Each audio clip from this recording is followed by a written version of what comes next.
Anne Hidalgo, les amis, dans toute sa splendeur. On a un gamin de 14 ans, Elias, qui a été massacré à coups de couteau pour un téléphone portable. Et Anne Hidalgo vient s'offusquer, mais pas pour la victime, non, non.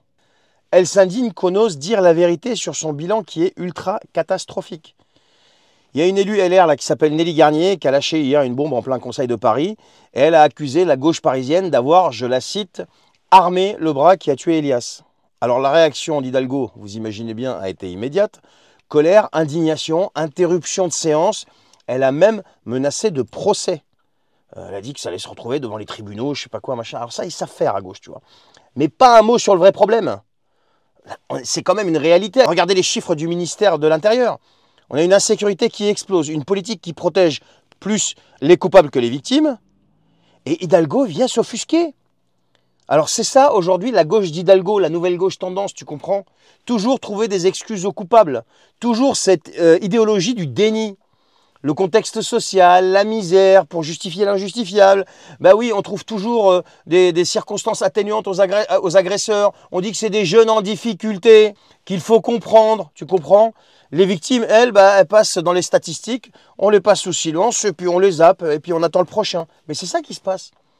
Et le résultat, à Paris, là, c'est devenu carrément un terrain de chasse. Un gamin qui sort du foot, qui n'a jamais rien fait, il se fait massacrer pour un téléphone, vous vous rendez compte? 2 mineurs qui sont déjà connus de la justice.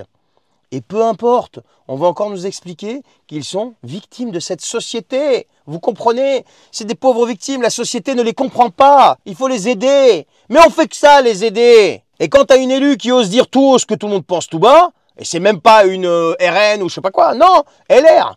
T'as Hidalgo qui fait quoi? Hop, je te traîne devant les tribunaux. Parce que regardez la réalité en face. Non, non, il faut pas. J'ai pas les cojones pour ça. Bah oui, oui.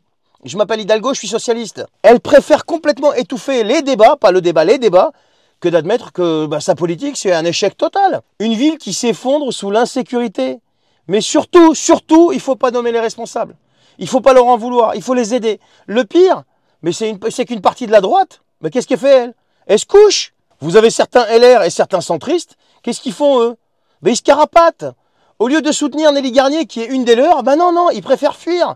Comme des lâches. Vous avez l'exemple même encore d'une fausse opposition qui préfère aller lécher les bottes du système, donc de Hidalgo et sa gauche profonde, plutôt que de défendre les Français. Et pendant ce temps, regardez ce qui se passe à Paris.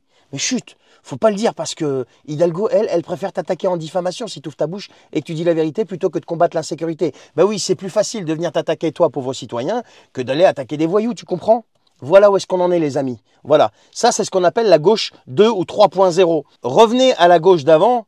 Et quand il y avait des ministres de l'Intérieur de gauche qui savaient prendre des décisions, on ne les traitait pas de tous les noms, hein. On ne les qualifiait pas d'extrême droite à cette époque-là. Hein. Non, non, non. À cette époque-là, il n'y avait pas tout ce marketing, tout ce blabla à 2 balles. Non, parce qu'à l'époque, on avait à cœur de défendre le citoyen et pas de trouver des circonstances atténuantes aux coupables en permanence. Tout ça pour faire du clientélisme électoral. Allez, bonne journée.